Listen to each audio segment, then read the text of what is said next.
Welcome to all.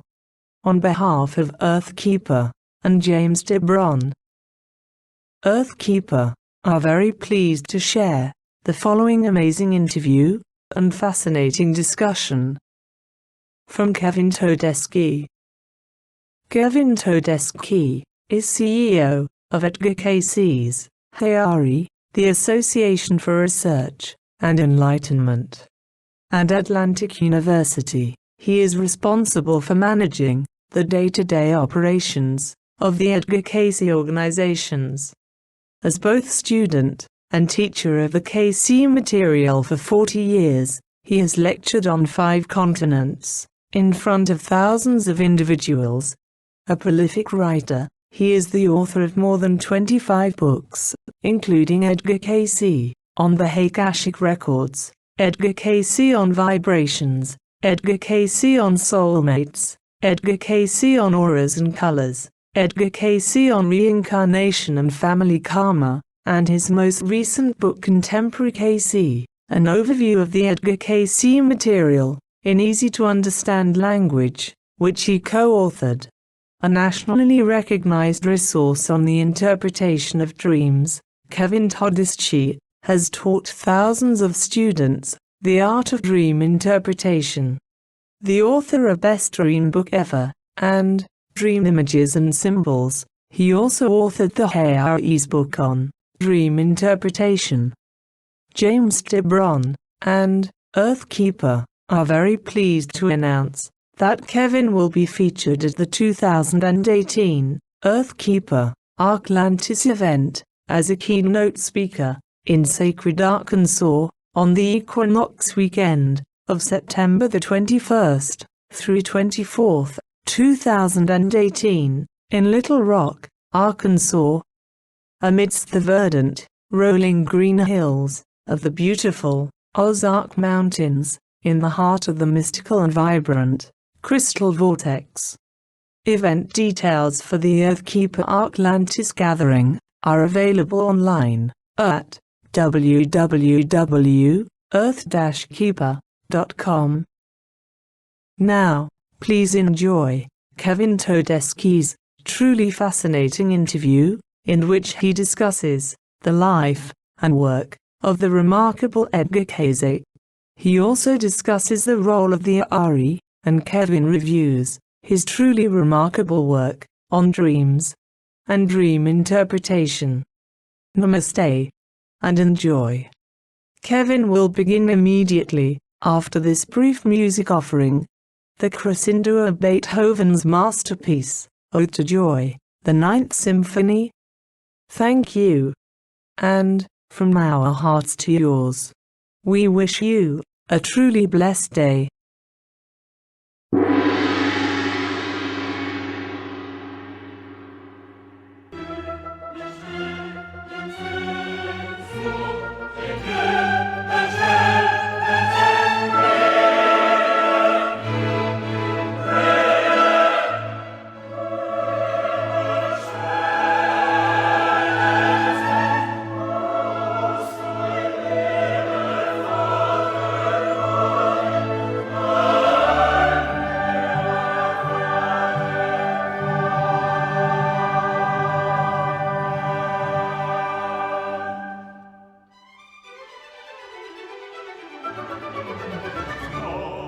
Tochter aus Elysium.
With our special guest, Kevin Todeschi, and we are talking about Edgar Cayce. We're talking about dreams, interpreting your dreams as well. We'll do that, too, when we come back. With Kevin Todeschi with us, of course, he heads up ARE. That's the Association for Research and Enlightenment, the Edgar Cayce Foundation. Kevin, was that organization set up when Cayce was alive or after he had passed on? He set it up in 1931 as really place to disseminate his information, and also he set it up so that this idea of being arrested for practicing medicine without a license would never occur again, which had happened to him once before. So people became a member of ARE, and one of the things they received as a member is they could get readings. So it was a membership organization from that very beginning. Now members get our magazine, and they can get discounts to our programs and various things, classes. But we've had membership ever since then. He must have been one heck of a guy, too, huh?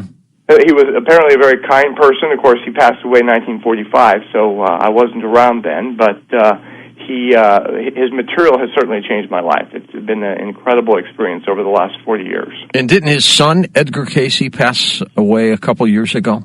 His son, Edgar Evans Cayce, which was his youngest son, passed away at 93 just a couple of years ago. Yeah. And he was longtime Virginia Beach resident, great storyteller. He had been on our board of directors for a while.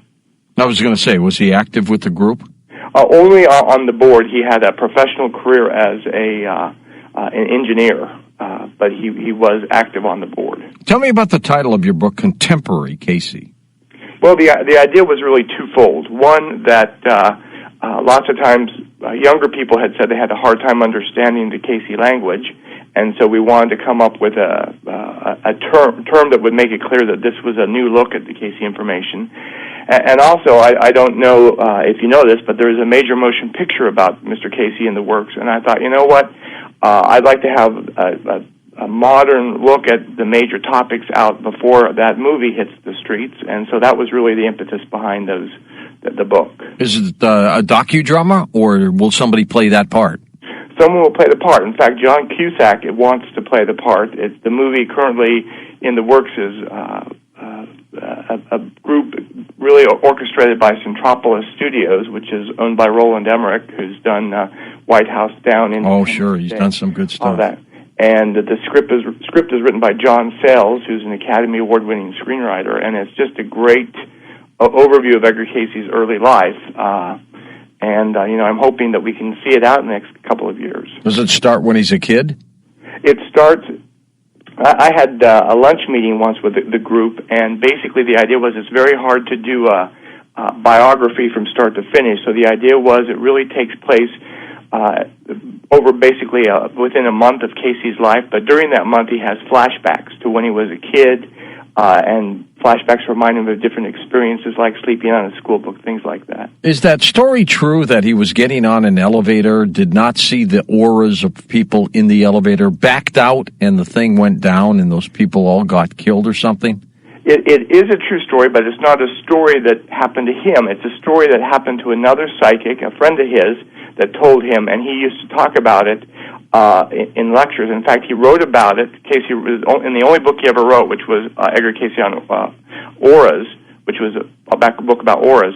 He mentioned that story that this other psychic had told him, but it's been told so often that sometimes people think it was his experience.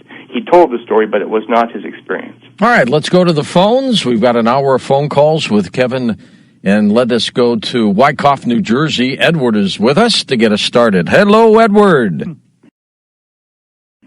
Such a pleasure to hear from you. I'm a great admirer of Edgar Cayce. Just two very simple questions. Sure. Very practical. Can you give us an honest appraisal of the validity of David Wilcox? So I do not believe that Edgar Cayce has reincarnated. David met members of the Cayce family. He met me. He met many people. And without not saying anything about David, I think he's very talented, but I don't think anyone in Virginia Beach believed that David, or anyone else who has yet shown up, is the reincarnation of Edgar Cayce. In terms of people who think or have a connection with Edgar Cayce... Yeah, and let me preface this, Kevin, that it's been written in a book by David, that David is the reincarnated Edgar Cayce. From there, go ahead. And I know David, and I like David, and he was in Virginia Beach for a while. But let me say it this way. There are so many people claiming to be the reincarnation of Edgar Cayce that we have a form letter for it. And I'm not kidding. And David is not the first person to have that experience. And I think it is an experience that is kind of like an archetypal experience. David met members of the Cayce family. He met me. He met many people. I don't think anyone in Virginia Beach believed that David is the reincarnation of Edgar Cayce. Yeah, David thinks he is, but that's David. Exactly. And I can tell you, let me give you an analogy. There was a person who came to Edgar Cayce when Edgar Cayce was still alive, and he had memories of being President James A. Garfield, who probably no one knows, but he was one of the presidents of the United States. Who was assassinated. And he was assassinated. And he had a psychic who told him he was the reincarnation of President James A. Garfield, and he actually had real memories of being James A. Garfield. Cayce gave him a reading and told him that for many years he had been one of Garfield's best friends, and he had really admired Garfield, and that Garfield had been such a memory for him, he had picked up some of those memories, but he was not the reincarnation of President James A. Garfield. But I once wrote an article for our magazine, which members get, called "Will the Real Edgar Cayce Please Stand Up?", which talked about some of the many hundreds of people who have contacted the organization about being Edgar Cayce. There were so many that Hugh Lynn Cayce used to come up. He was Edgar Cayce's oldest son, had a list of several questions to ask people who claimed to be the reincarnation or claimed to be channeling. And over the years, no one was able to answer those questions. And I picked up those questions using some of the same ones ever since I've been CEO over the last 10 years. And again, no one has been able to answer those questions. So I do not believe that Edgar Cayce has reincarnated. Okay, let's go to the phones again. To any extent, is it possible for the individual to access the Akashic record for practical life purposes? The answer is absolutely yes. And the good news, there's a beginning version, and then there's a more advanced version. We are constantly accessing the Akashic records, even though we don't know that we're doing that. So that we meet someone for the very first time, and we may or may not like that person, and where does that come from? We actually pick up our experiences with whoever we're encountering. So we're constantly accessing the Akashic records. You can do it better and more in-depth by working with meditation, by working with your intuition, working with increasing your intuition, working with practicing, like with your dreams, writing down a question, trying to get an answer to it. So yes, we do access the Akashic records. We can all the time, and we can make it better. To be talking about contemporary Cayce, the life of Edgar Cayce, the late American prophet. Kevin Todeschi back with us, Executive Director and CEO of Edgar Cayce's ARE, the Association for Research and Enlightenment, and the Atlantic University. Kevin is both student and teacher of the Cayce material for 40 years, a very prolific writer. He's the author of more than 25 books. His most recent book, Contemporary Cayce, is an overview of the Cayce material in really easy-to-understand language. Kevin is also a nationally recognized resource on the interpretation of dreams. If we have time during phone calls, we might be able to do some of that for you. Kevin, looking forward to this. How are things at Cayceville? Actually, things are going great. Since the last time you and I spoke, we've renovated the entire site, added a new addition, have a restaurant. That organization that you head up is, I think, one of the greatest ever. And the Cayce stories are just amazing. Yeah, it's an amazing work, and we have lots of new things happening. We have our university has 2 accredited online master's degrees, one in transpersonal psychology, another in mindful leadership. We've got more than 125 programs on our YouTube channel. In fact, it's because of really a surge of younger people who have found an interest in the Cayce readings, looking for easy ways to understand it, that Henry Reed and I wrote Contemporary Cayce, which is really an overview of 24 of the major topics, describing them without using any of Cayce's language or reading. He was born in Kentucky, 1877. He died in 1945. He was called the Sleeping Prophet. But for a lot of people who, maybe younger and they don't know who Cayce was, give us a little highlight of him, Kevin. Sure. For 43 years of his adult life, he was able to put himself to sleep on a couch. We actually have the couch on our tour in the library. With his eyes closed, his wife would sit next to him, could ask him a question, or she could give the name of a patient, and he could tune into that person, describe what was wrong with them, describe how they could get well, recommend certain doctors to go to. He could answer any question he was asked, anything from where can I dig for fishing worms to what is the purpose of my life. And over 43 years, the Cayce database is an amazing compilation of 24 million words. So Cayce talked about 10,000 different topics.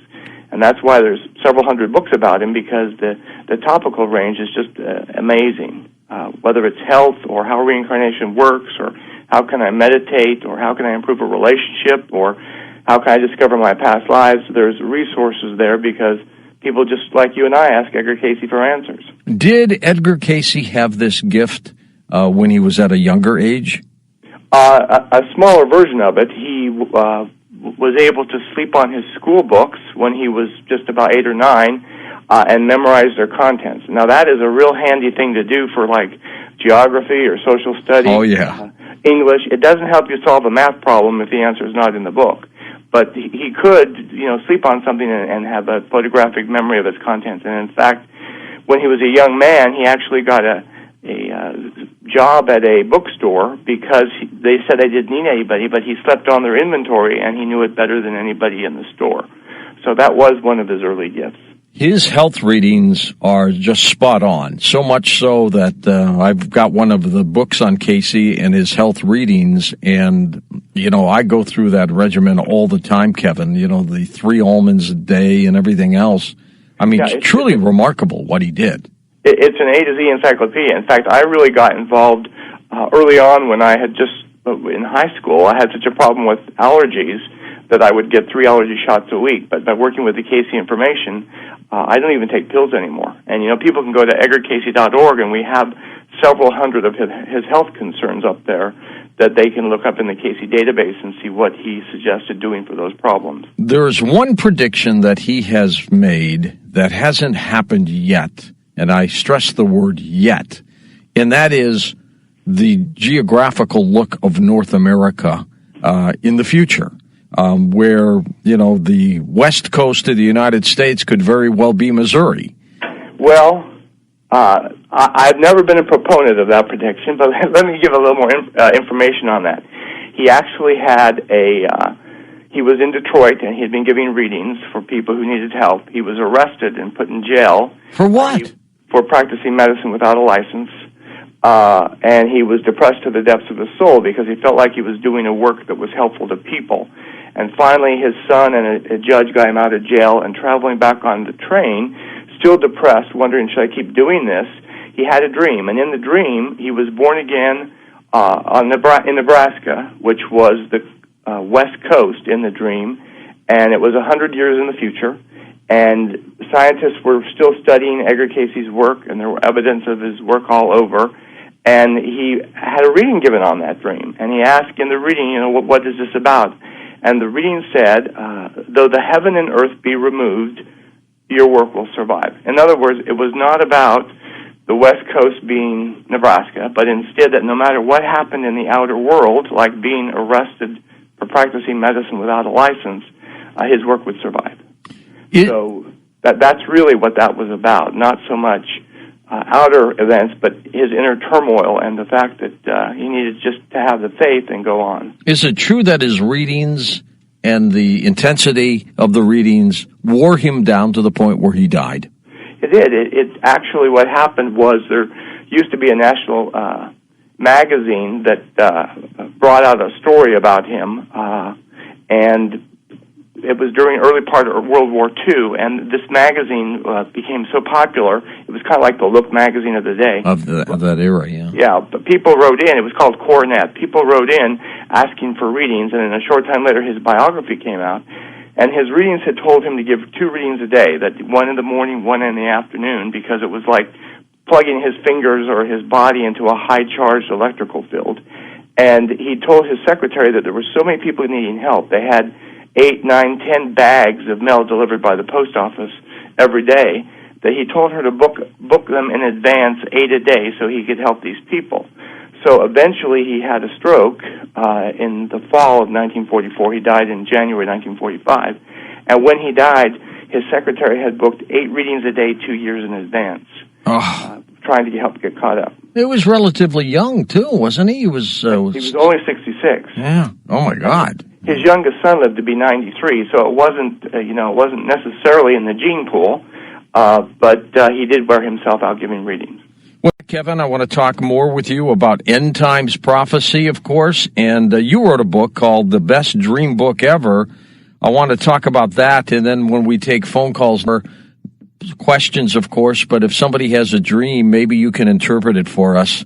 That would be interesting indeed. I'm Kevin Todeschi with us as we talk about the life of Edgar Cayce. We'll talk about some dreams, too. And Kevin, and I've got to tell you, his readings were spot on for a lot of things that could still help people today, aren't they?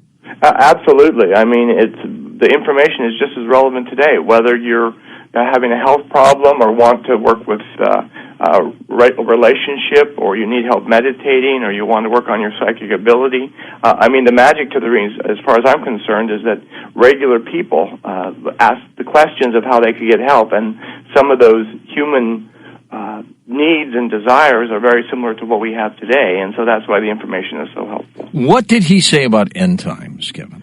Well, I think his description of end times is different than what a number of people might think. He's not talking about the end of the world. He's instead talking about the end of an age. And I think we are in what he would call end times, the end of an age. And he would describe it as rather being so focused on our individual pursuits, wanting to make money, wanting to be a success, in terms of countries, wanting to be predominant over other countries. He would say that in the end, which he said is our destiny, we will be a very different world. It'll be basically a world that is very concerned with everybody on the planet. We will have a focus on our responsibility toward one another.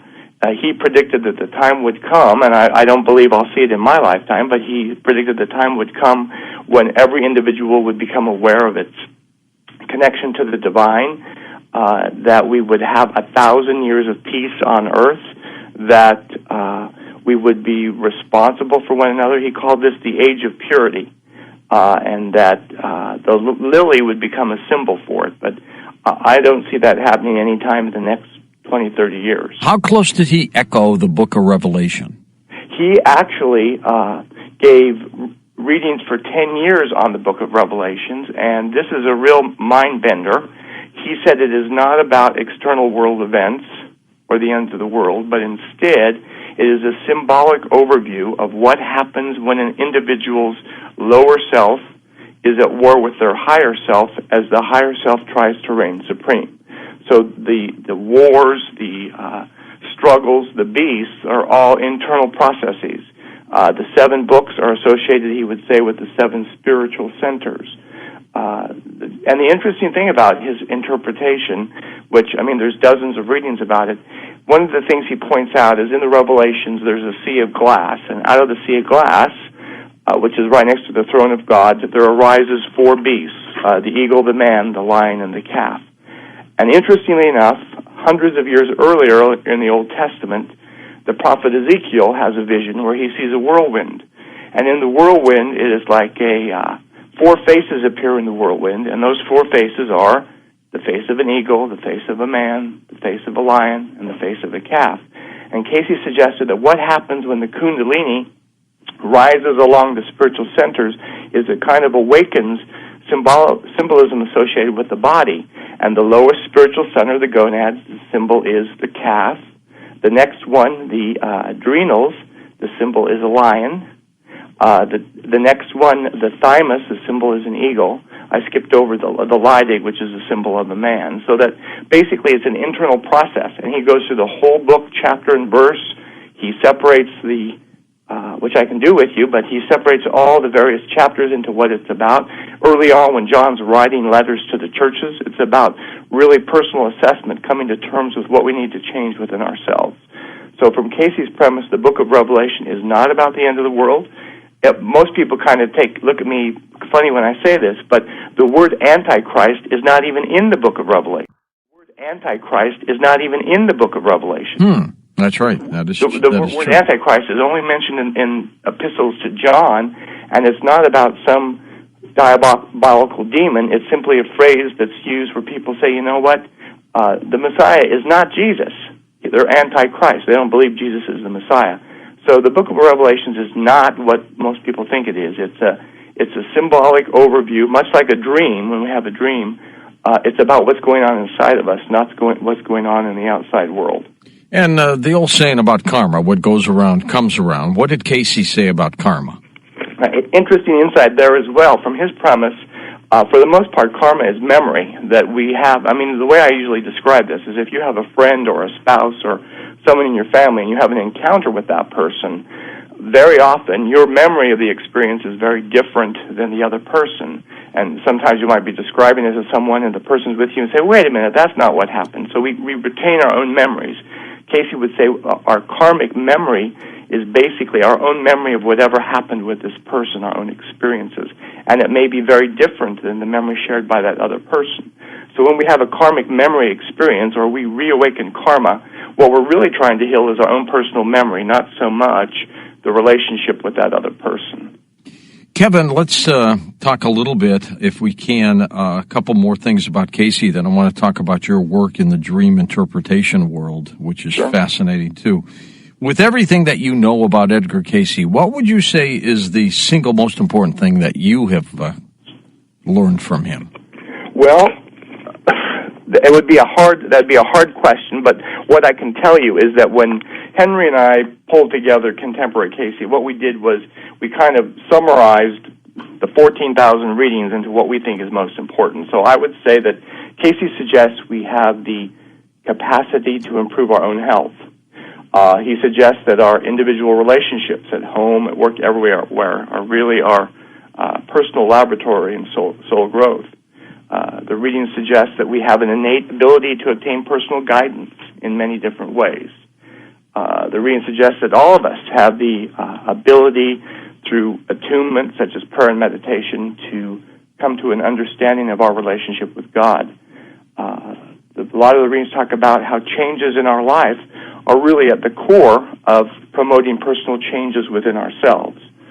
They also suggest that we are loved by the Creator and that as beings we are eternal. But when I'm doing an elevator speech, someone sees me on the elevator and says, well, what are the readings are all about? I usually use this tagline. They're about the oneness of God. There's only one God, regardless of how we call that being. The spiritual nature of humankind. We're essentially physical beings spiritual beings having a physical experience. They're about the purposefulness of life. Whatever's going on in our life right now can be purposeful if we just choose to let it so. And it's about the connection of body, mind, and spirit. But for me, the thing I've learned over the years is that we can heal any problem, any memory, or any relationship. Now, you wrote a book called The Best Dream Book Ever. Tell me about your work in dream interpretation. Well, I may have told you the story before, but it started many years ago when I first got involved in a study group. As you know, we have ecumenical study groups all over the country studying Cayce's information on soul growth. And this group, I was the youngest member of this group. I was still a teenager, and they were in their 40s, and they always seemed so much wiser than me. And every 6 months, they would ask for a dream as a group. They'd all write down the same question, a dream, and they'd go dream on it, and then come back and share it with the group. And I had never heard of such a thing, and I didn't know if I could remember a dream, and so I had some level of performance anxiety. But the question the group decided to work on is, what do I need to work on spiritually? So this is how my whole dream career began. So I wrote down the question, what do I need to work on spiritually? And the goal was to read it before you go to bed several times and then wake up and write down your dream. And I woke up the next morning, I couldn't remember a dream, and I was getting worried. I'll be the only one in this group of 14, 15 people without a dream. So the next night, I read it over and over and over again, tucked it under my pillow, and this is the dream I had. I dreamed that I was in Egypt, and I had never been in Egypt. AORE does AORE tours all over the world, so since then I've been 6 times. But I was in Egypt, and I was with an ARE group of about 50 people, and I was coming out of the Great Pyramid at Giza. And when you come out of the pyramid, there's a great big Giza plateau. And just as I stepped out of the pyramid, somebody in the group said really loud, by the way, Jesus taught Kevin some dance steps, and Kevin wants to show them to you now. And I was kind of shocked because I didn't know anything about dancing, and I didn't know anything about meeting Jesus. But all these people gather around, start sitting down by the pyramid to watch me. And as I'm getting ready to do something, I think, maybe I can come up with something. I want to be a team player. Somebody I didn't care for, an ARE, walked by and sat down, and excuse the language, but when I saw that person, I thought, oh, what an ass, and the person sat down. And as soon as I thought that, I looked out, and there on the other edge of the desert was Jesus, and he thought back, more than anything else, you need to work on your thoughts. And I woke up the next day blown away. I had written, what do I need to work on spiritually?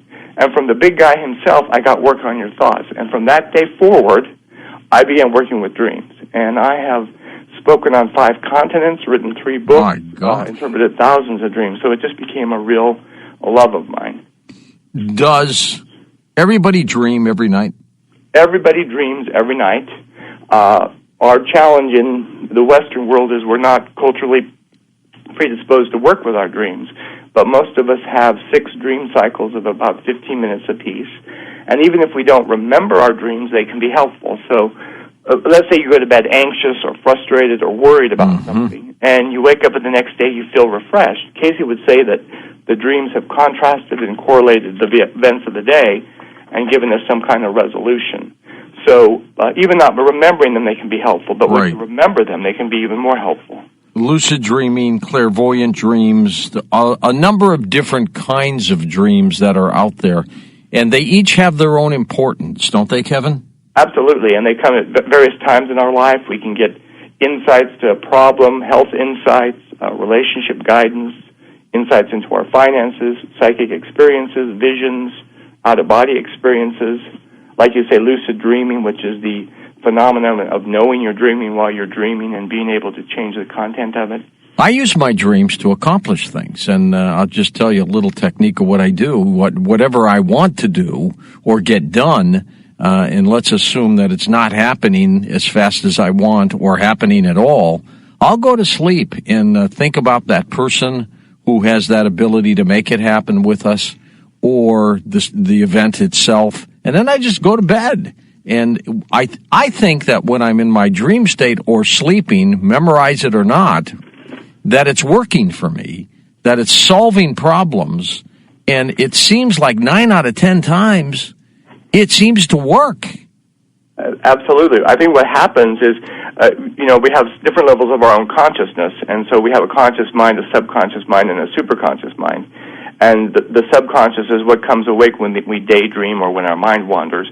But the superconscious mind is actually our personal connection to the Akashic records. And when we get into a sleep state, very often we tune into information that's there. We have a problem and we can solve it. And not only that, but, Edgar Cayce got his information from the Akashic records, which is actually our connection via the superconscious mind. And explain the Akashic records. Sure. It's basically the universe's database of everything that's ever transpired in the earth in terms of the past, but it also keeps track of probable futures. If George does this is the outcome. If George does that, that's the outcome. And sometimes when we sleep, we can tune into those possible futures. And so what very often happens is we go to sleep, and the next day we're going somewhere, and we think, wait a minute, I've already been to this place. Or we're having a conversation with someone, we think, wait a minute, I've already had this conversation. And we have a experience we call deja vu, but what actually is happening is we're having fragmentary dream recall. We dreamed about it the day before, but because we don't write down our dreams, we don't remember that we dreamed it. But many experiences of deja vu are simply us tapping into the Akashic records of the future and getting insights into what's going on in our life. Last year, and I go every year to Joshua Tree, California, and last year I had maybe 5 or 6 different episodes of deja vu. It was uncanny. Kevin, it got to the point where it was a little uncomfortable because it would happen so often. I was you get that feeling, I know what this person's going to say, I know what's going to happen, and sure enough, and it happens. But it was the weirdest feeling. Could it be because of the environment where it was? Absolutely. I think especially if you get out of your normal routine in any way, we become much more prone to unusual experiences because we're not so caught up in the way things generally happen to us. I mean, and as you know, I mean, we're much more than our physical body. I mean, we are an extended sense of consciousness that's walking around in a physical body. And lots of that comes to the forefront when we get out of our routines. It was really strange. I mean, and then as soon as I got out of the area, it went away. Yeah. You know, one of my favorite stories about dreams that are in the Cayce database, there was this happened in the 1970s, and so this is before the Internet, before computers, before, I mean, if you wanted to hear information from Australia, it wasn't so much a phone call, it was a letter. And there was a woman in Australia, I remember, who was in a study group, and she was having a horrible series of problems. Been to doctors, hadn't been able to help. She had stomach problems, she had liver problems, she always had gas, she couldn't eat things, she didn't feel well, she had problems sleeping, and she'd been to so many doctors, she was depressed, and told one of her study group members that sometimes she even thought about committing suicide. And the woman told her, well, why don't you ask for a dream? So she wrote down, I need a dream for my health. And that night she had a dream, and Edgar Cayce came to her and gave her a piece of paper with a number on it, numbered 1880. And she woke up, and the best she could think of, well, maybe it's a reading. So she wrote to Virginia Beach and said, is there a reading number 1880? And they mailed it back to her. There was. And she started reading it, and it blew her away because the man who had got the reading described the same problems she had. Gas problems, stomach problems, couldn't get sleep, always not feeling well, didn't know what was wrong with him. And the person was diagnosed by Cayce as having a mercury poisoning. Wow. And he outlined a regimen of treatment, and the person got well. So the woman went to her doctor and said, is it possible I could have mercury poisoning? And her doctor said, no, that would not be very possible, but he could test for it.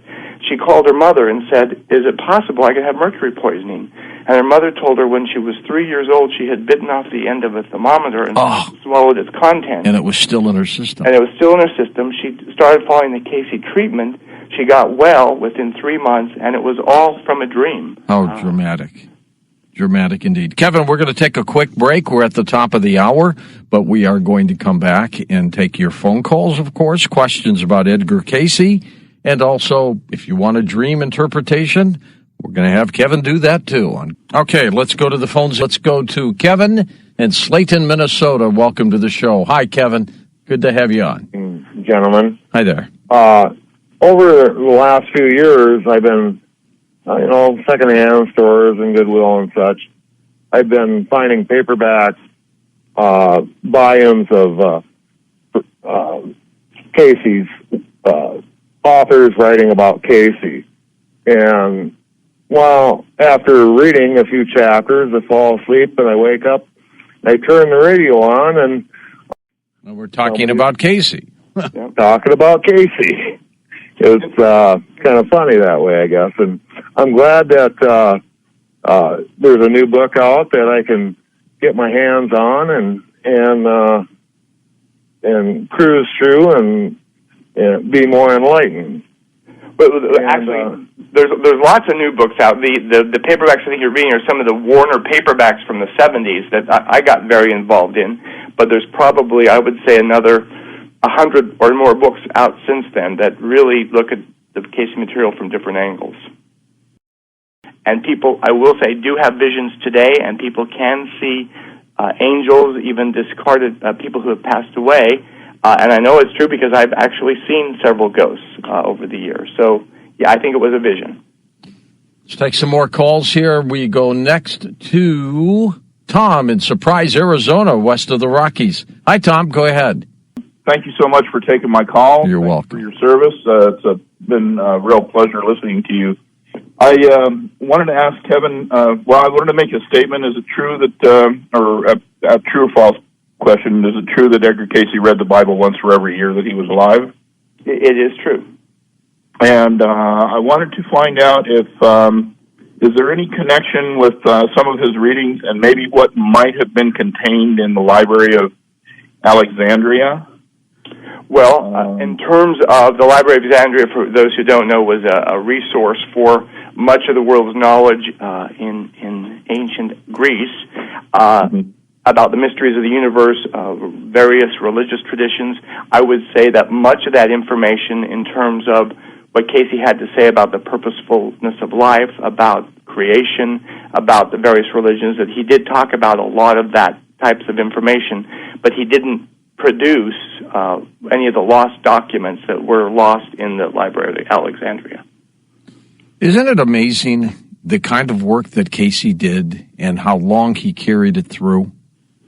It is amazing, and there's many more psychics around now than when Cayce was alive. But I kind of think of it as like the 4-minute mile. That it took a very, very long time before anyone could run a 4-minute mile. But since that time, it's been done over and over again. And I think that what his work really laid the groundwork for so many incredible psychics that have come after. And I'm sure it was a lot harder for him to do it than it is for someone of extra talent today, just because he was doing something novel. All right, thanks for that. Time for a few more calls. Let us go to Jacob in Indiana, east of the Rockies. Hello, Jacob. Go ahead. Hi, George. Hey, good to have you with us. I had this dream when I was like 3, and I've had it. It's a reoccurring dream. Okay. Until I was 21. The dream was about these tubes. They were like chasing me. They looked like vacuum tubes, kind of, but longer and wider. Okay. And they would like chase me. And Okay. try to suck me inside them. Oh gosh. And that was it? And no. When I was like 16, they started paralyzing me in my dream. Okay. Well, first of all, let me ask you, Jacob, what do you think this means? Well, and then we'll get the expert to jump in.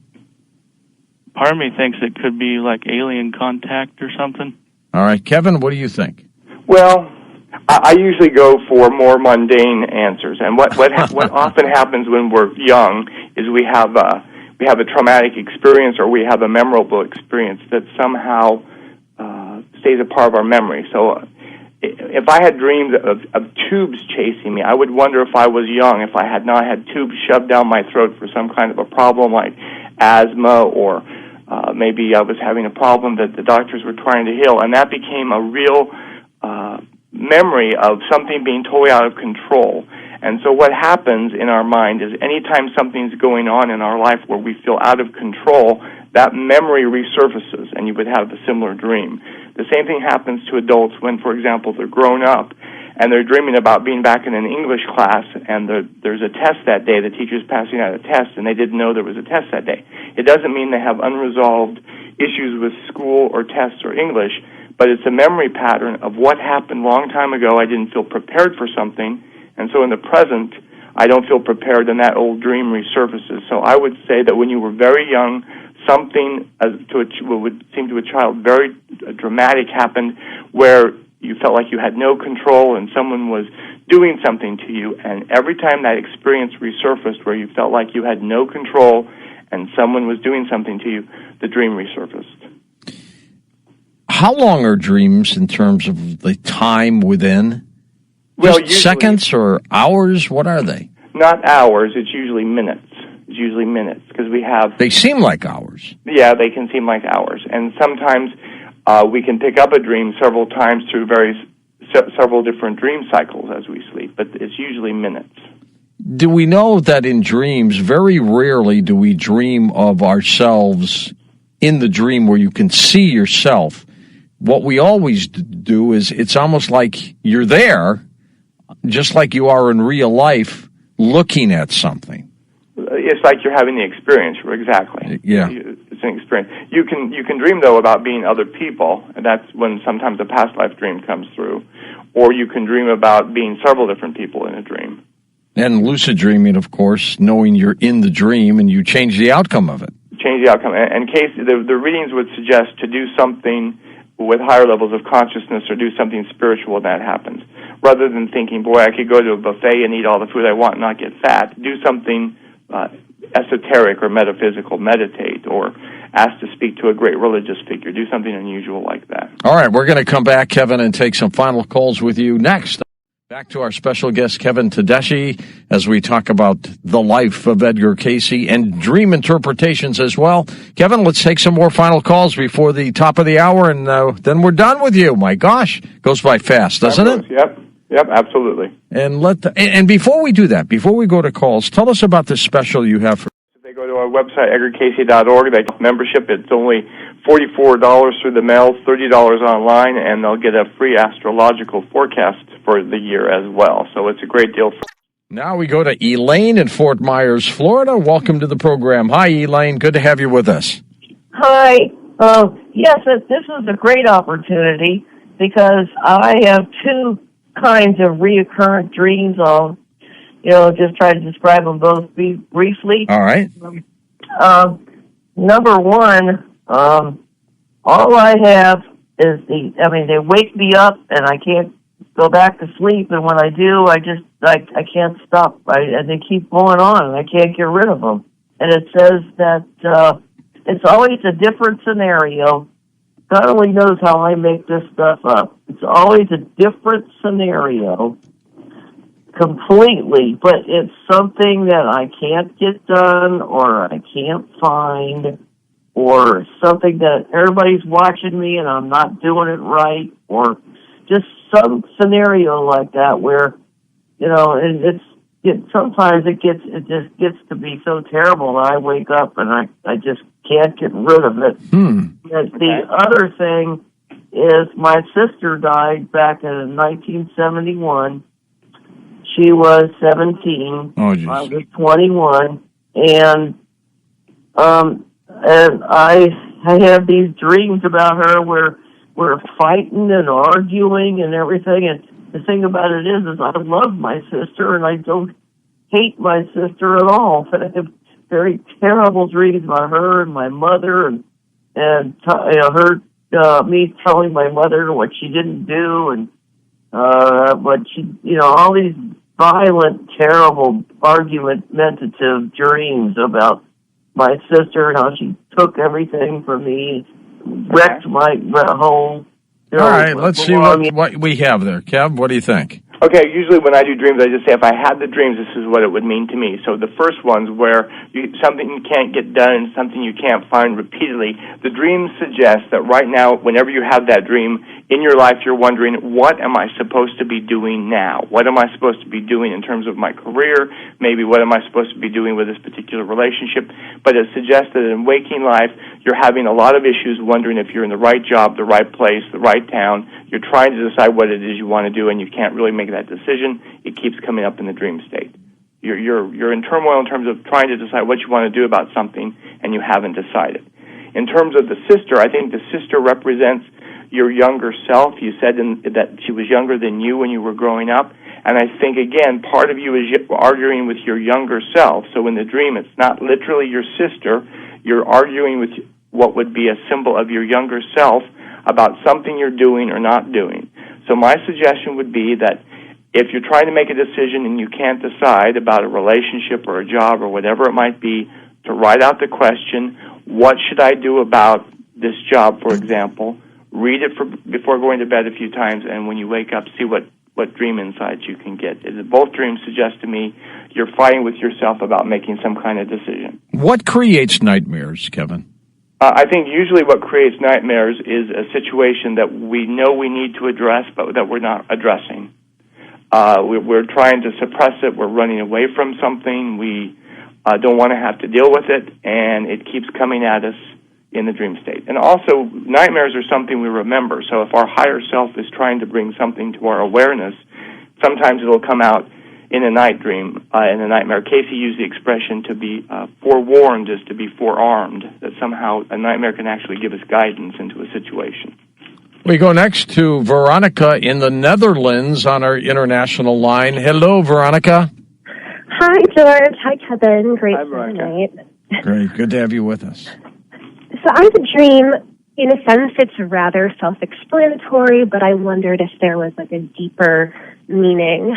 So I had this dream right before my bat mitzvah, and I walk into a room and there's a man sitting in front of a large computer screen with all these names on it.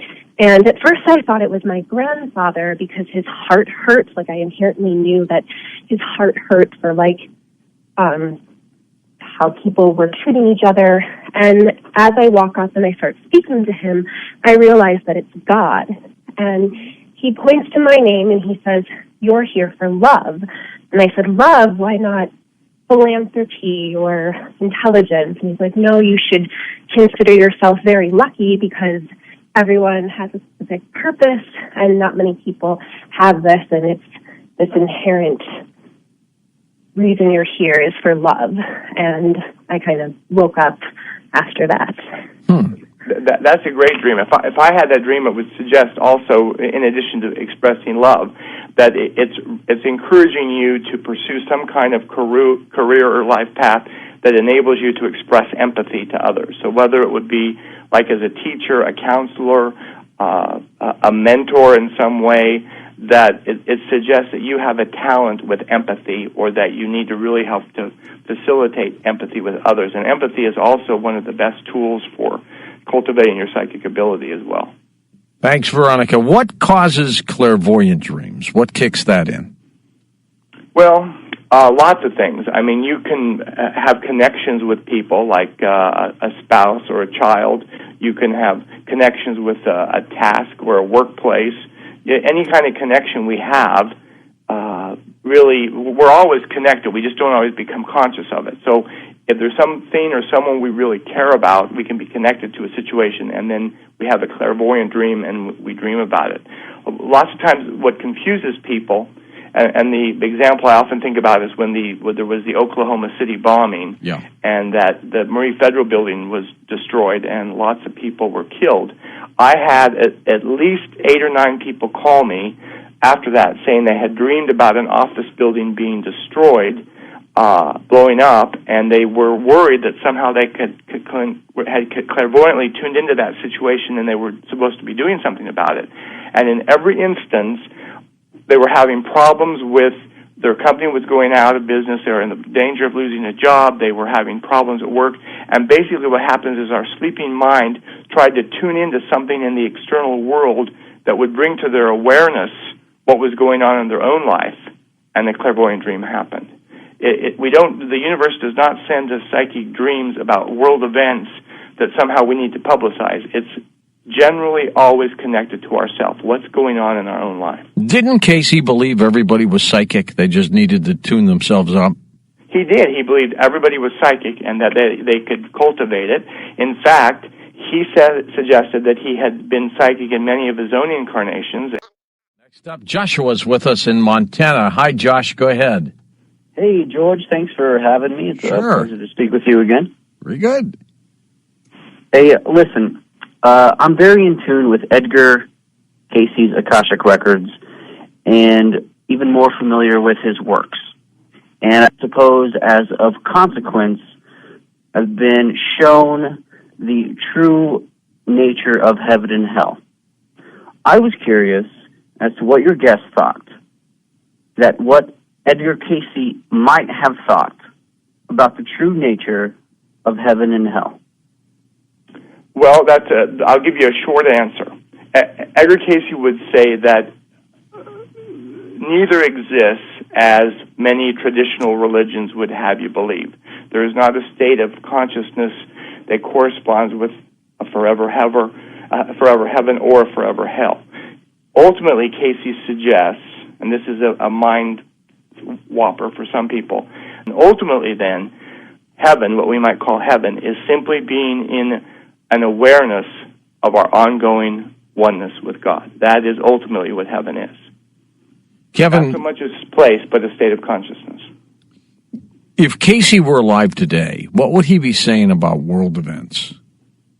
I think he would be alarmed, but at the same time, I think he would see a glimmer of hope. I think that some of the things that are happening in the world today are bringing to our awareness our differences. They're bringing to awareness things that we perhaps have been ignoring.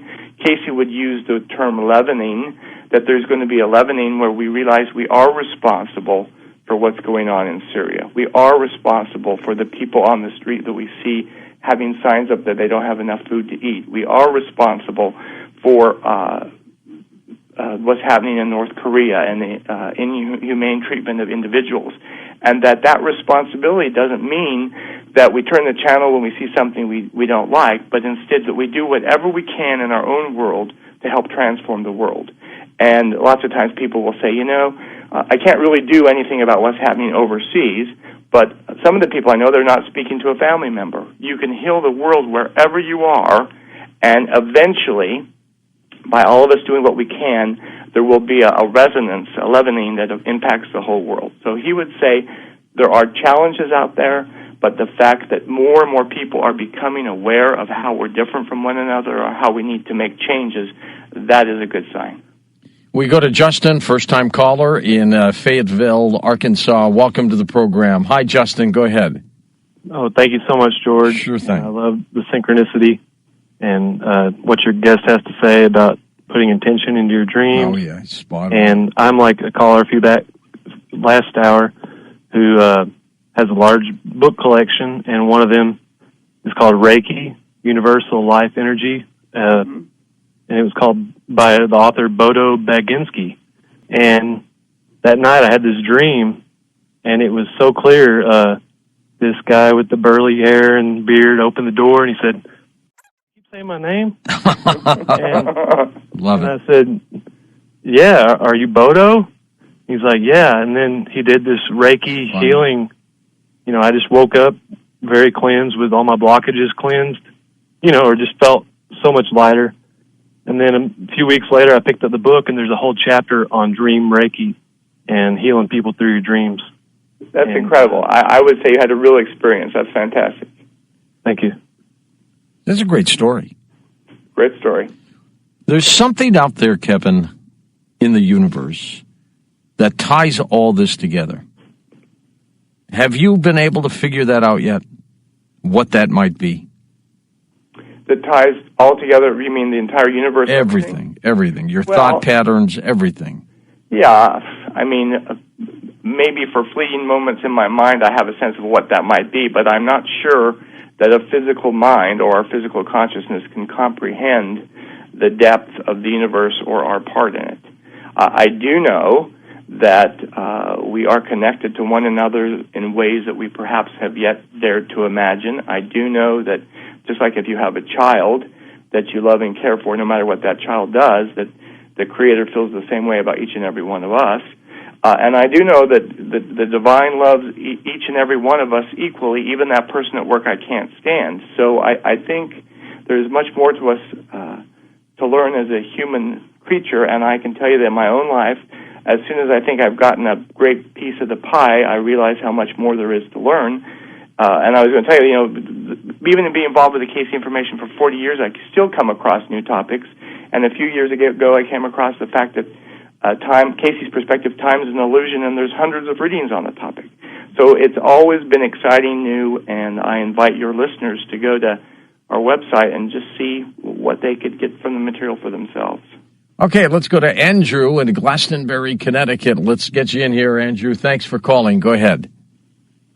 Yeah, thank you for taking my call. Sure thing. I'd like to talk about a vivid dream I had about 5 years ago.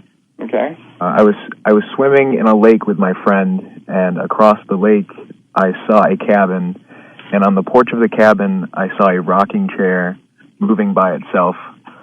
And I pointed it out to my friend, and a black man proceeded out the doorway, and he was dressed in clothes from the 1800s, and he stared at us, and I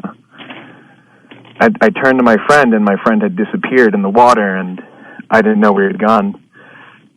So as this man kept staring at us, or me at least, I swam to shore, unsure where my friend was, and as I got to the shore, a white dog came up to me and started attacking me. And on the trail and over the hillside through the clearing, I saw maybe 1,500 Native Americans ready to go to war, and I had woken up from a dream. What a dream. How do you interpret that, Kevin? Well, I would say that the dream is a partial bleed through from a past life memory. And good point. My guess is that somehow the dreamer was involved in that conflict way back when. At first I was going to suggest the friend that disappeared was actually the reincarnation of the African-American individual you saw on the porch. But regardless of whether that's the case, my sense is that the dream occurred because something was going on in your life, some kind of conflict at that time, and whether it was a conflict in a relationship or a conflict at work. And as you're having the dream, what happens is your soul mind is thinking, okay, this dreamer, Andrew, is having a conflict. When can I find in my soul history another period when the conflict was happening and I have a dream about a past life? So that's what I think it was about, trying to bring to your awareness the fact that some conflict was occurring in your present and to try to help you come to some resolution with it. What does it mean, Kevin, if you do not remember your dreams? Well, I mean, there's lots of reasons we don't remember our dreams. Partly it's because we're out of practice. I usually tell people to change their routine, set your alarm for a different time. Another thing you can do is to, write out a question and try to remember something when you awake. You can drink lots of water before you go to bed, so you have to get up and have something near the bathroom to write down while you're there. But if nothing else works, what I recommend is write down a question and have a friend write down a question and trade questions. And sometimes you're more invested in it if someone else is depending on you, and you'll remember a dream. All right, Kevin, thank you again so much. It's always great talking to you about the Edgar Cayce Foundation.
We were born before the wind,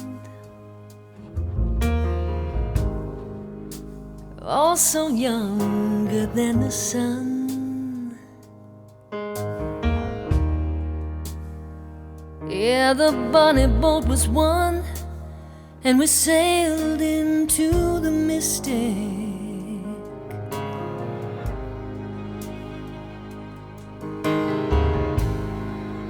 Hark now, hear the sailors cry. Smell the sea and feel the sky. Let your soul and spirit fly into the mystic.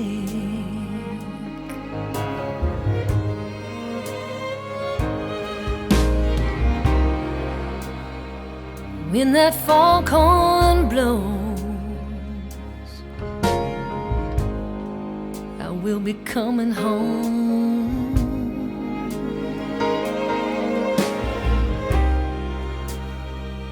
When that foghorn whistle blows, I wanna hear it. I don't have to fear it, and I wanna rock your gypsy soul, just like way back in the days of old.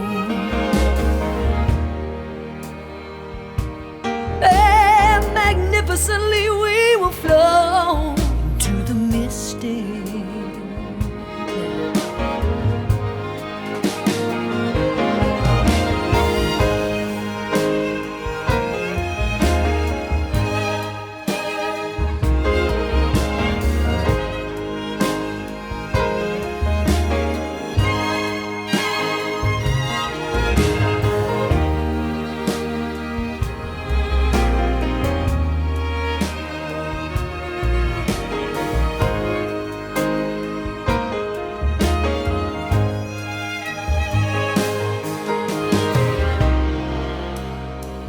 When that foghorn blows, you know I will be coming home.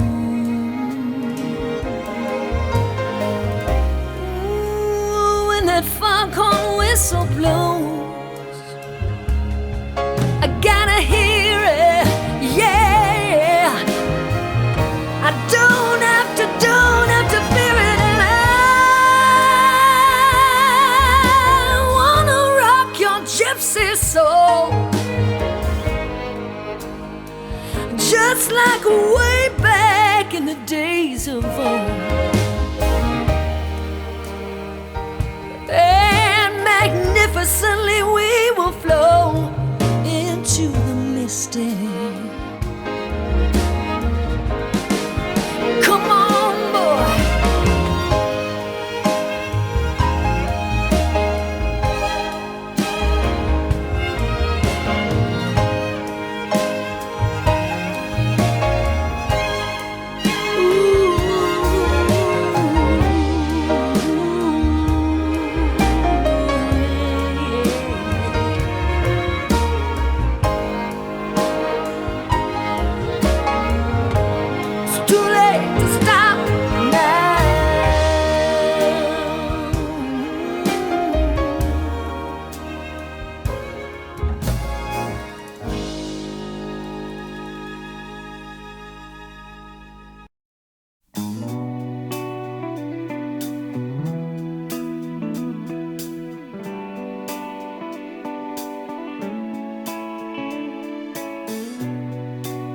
Is it getting better, or do you feel the same? Will it make it easier on you now? You've got someone to blame. You say, one love, one life, when it's one need in the night.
Jesus, to the lepers in your head. Well, did I ask too much, more than a lot?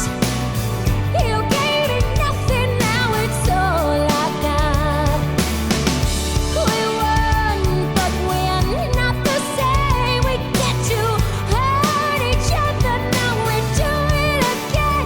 You say love is a temper, love is a higher law. Love is a temper, love is a higher law. You ask for me to enter, but then you make me cry. I can't keep holding on to what you got when all you got is hurt. One love, one blood, one life. You got to do what you should. One life with each other, Sisters and my brothers. one life. But we're not the same. We got to carry each other, carry each other.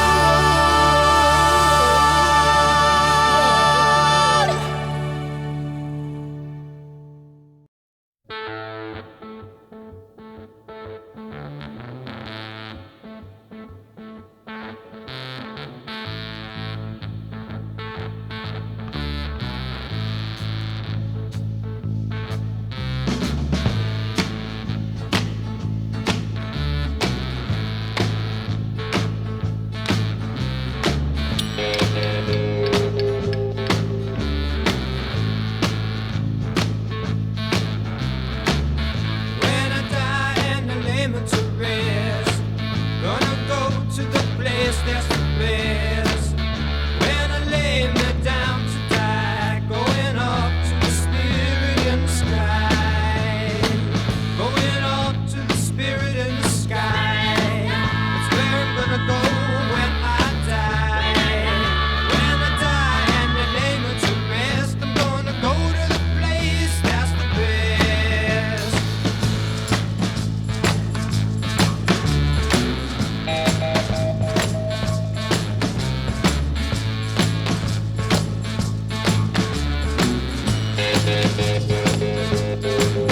Prepare yourself, you know it's a must.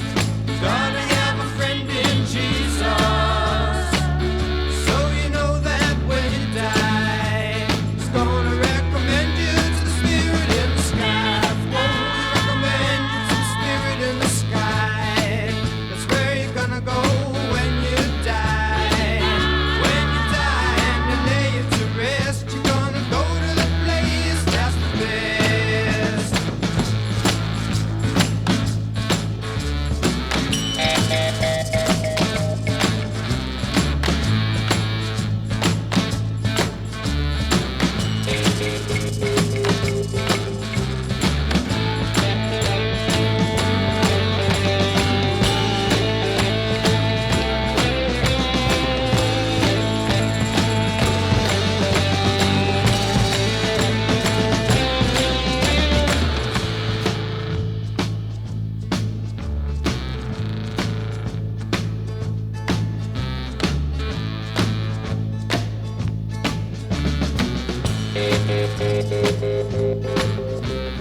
Never been a sinner, I never sinned.